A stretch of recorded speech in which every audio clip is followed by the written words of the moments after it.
TDP Janasena list ప్రకటించింది.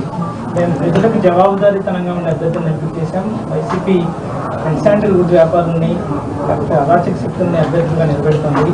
నా జీవితంలో ఇప్పటివరకు ఎప్పుడు ఎక్సర్సైజ్ చేయలేదు, ఇంత కసరత్తు చేసే అభ్యర్థులను ఎంపిక చేశాను. కసరత్తు చేశానని ఆయనే చెప్తున్నాడు కదా. అభ్యర్థులు లేక కసరత్తు చేసుకొని నిర్ణయించుకోవాల్సిన పరిస్థితి ఆయనకు వచ్చింది.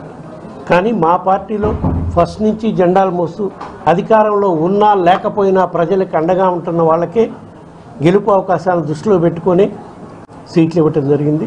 తప్పకుండా ఎటువంటి అరాచక కార్యక్రమాలు చేసే అభ్యర్థులకు సీట్లు ఇచ్చే సంస్కృతి మా పార్టీలో లేదు కూడా. అది ఏ పార్టీలో ఉంది?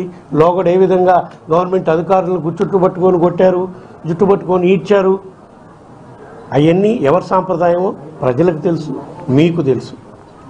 అందుకే వాళ్ళంతా కష్టపడి లిస్టు క్యాండిడేట్లను ఫైనలైజ్ చేయాల్సిన పరిస్థితి ఈరోజు రాష్ట్రంలో వాళ్ళకు వచ్చింది.